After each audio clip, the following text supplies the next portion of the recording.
Yes.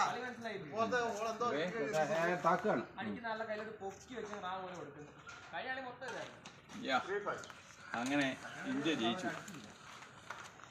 നമ്മളെല്ലാം സന്തോഷത്തിലാണ്. 13 വർഷത്തിന് ശേഷം മാത്രമല്ല മുമ്പ് പ്ലെയർ ഓഫ് മാച്ച് മൂന്നാമത്തെ വിക്കറ്റ് ആരുടെയായിരുന്നു പോയത്? ഇങ്ങനെ ഷോട്ട് ചെയ്തപ്പോൾ 11 ഓടിയത് മൂന്നാമത്തെ വിക്കറ്റ് പോയത് സൂര്യകുമാർ യാദവിന്റെ. അപ്പോൾ എന്നെ സംബന്ധിച്ചിടത്തോളം ഇന്നലത്തെ കളിയുടെ ഏറ്റവും വലിയ ഹൈലൈറ്റ് ആയിട്ട് ഞാൻ കാണുന്നത് സൂര്യകുമാർ എടുത്തിയ ക്യാച്ച് തന്നെയാണെന്നാണ് എൻ്റെ ഇടം. മാത്രമല്ല കോഹ്ലിയുടെ ബാറ്റിംഗ് ഉണ്ട് എങ്കിൽ തന്നെയും 30 ബാളിൽ 30 റൺസ് എന്ന നിലയിലെത്തിയപ്പോൾ നമ്മളുടെ എല്ലാം പ്രതീക്ഷകൾ നശിച്ചു. ഇന്ത്യ അടുത്ത ഫൈനലിൽ തോക്കാൻ പോകുന്നു എന്നൊരു രീതിയിലുണ്ടായി.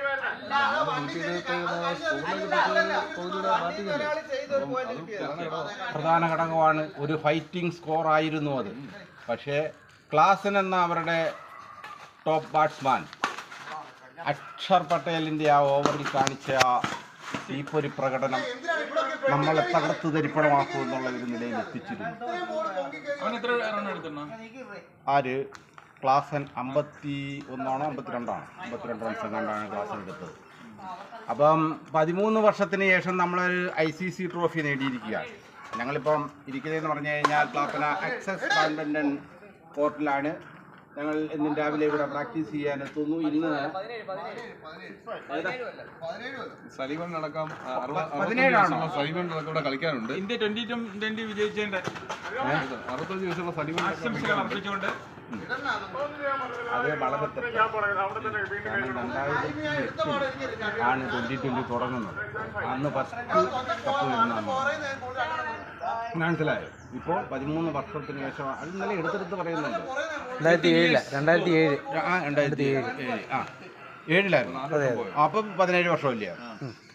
അപ്പോൾ 17 വർഷമാണ്. അപ്പം അതിനുശേഷം കഴിഞ്ഞ വർഷം ആരായിരുന്നു വിജയ്? കഴിഞ്ഞ വർഷം ഓസ്ട്രേലിയ.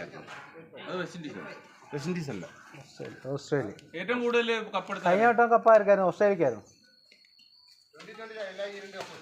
ആണോ? ഒന്നുമില്ല, വെസ്റ്റ് ഇൻഡീസ് 2 പ്രാവശ്യം നേടിയിട്ടുണ്ട്. കഴിഞ്ഞ കപ്പായിരിക്കായിരുന്നു കഴിഞ്ഞ പ്രാവശ്യം ഇംഗ്ലണ്ട് അല്ലായിരുന്നോ? ഇംഗ്ലണ്ട്.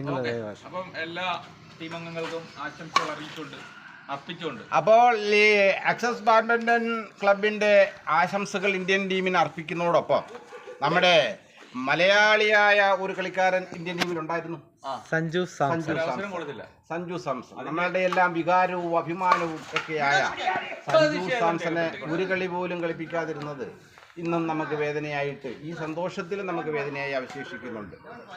എങ്കിലും സഞ്ജു അങ്ങ് വിഷമിക്കേണ്ടാണ്, അങ്ങയുടെ മുന്നിൽ സമയമുണ്ട്, ഇനിയും കളിക്കാം. നാളെ ഇന്ത്യൻ ടീമിൻ്റെ ക്യാപ്റ്റനായി പോലും ഞങ്ങൾ അദ്ദേഹത്തെ പ്രതീക്ഷിക്കുകയാണ്. അപ്പോൾ വീണ്ടും ഒരിക്കൽ കൂടി ഇന്ത്യൻ ടീമിന് ടീം 11 അല്ലേ ആശംസകൾ അർപ്പിക്കുന്നു. വീണ്ടും വിജയത്തിൻ്റെ പടവുകൾ രാഹുൽ ദ്രാവിഡിൻ്റെ നേതൃത്വത്തിൽ ഇന്ത്യൻ ടീം നേടട്ടെ എന്ന് ഒരിക്കൽ കൂടി ആശംസിക്കാം. Okay, thank you.